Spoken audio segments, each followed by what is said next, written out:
Are the legacy news sites trying to chase their readers away? It's what it looks like to me, and every day I see new evidence of it from another source. Today we're going to talk about 3 different ways that the news sites are just pushing readers away.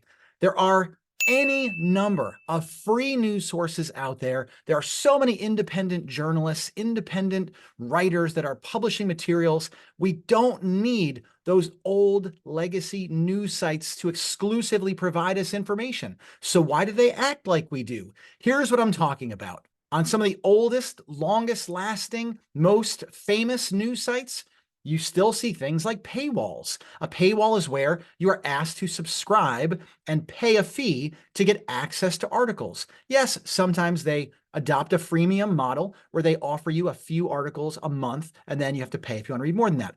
But the odds are no one's going to pay, and they're not going to come back. The odds of them subscribing are very low. There are just too many choices, and I'd love to see some of the analytics data for one of these big news publishers and whether or not people actually respond to those invitations or requirements to pay to read an article that you can just Google it and go read it somewhere else. I highly doubt it. The first blocker that they're using is called a paywall. The second one is basically called an ad wall. This is where you force people to see ads in order to read your content.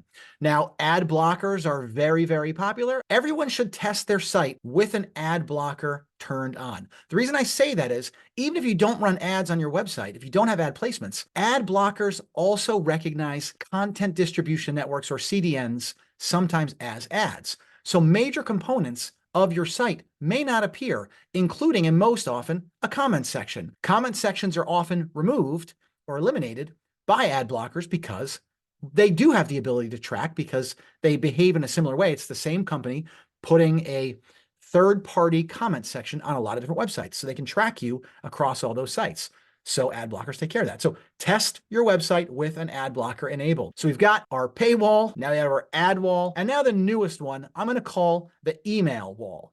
Now this is where you try to click on an article and it says, you have to give us your email address if you want to read this article. What good is going to come from that? You're going to give them your email, and more than likely you're going to now start receiving emails. What other purpose could there be? So do you want to start getting basically spam from a news site if you just wanted to read an article, again, that you can read in any number of places? There is very little exclusive news on news sites anymore. Why then are these sites, which very, very famously are shedding readership like crazy to independent journalists and independent news sites, why would they continue to do things that force readers to go elsewhere? The ad blocker is something that I understand that does pay the bills for a lot of these sites. I just don't like the fact, if you have Ghostery and you actually allow the counter to be shown, you'll see how many tracking tags are on a site. That there can be over 100 tracking tags on a single website, on a homepage.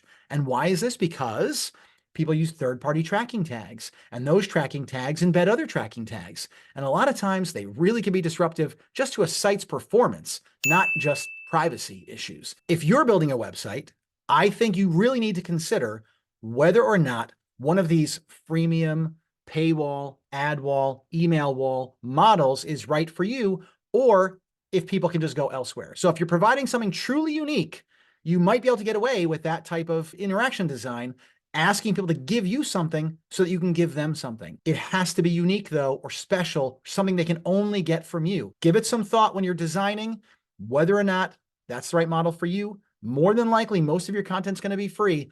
It can be ad supported. Like I said, people will disable their ad blockers if it's beneficial enough. If you put roadblocks in front of your reader, more than likely they are going to be blocked and they are going to leave. That's going to be it for now, but don't worry, I'll be back again soon with another video tip. Until then, I will see you later.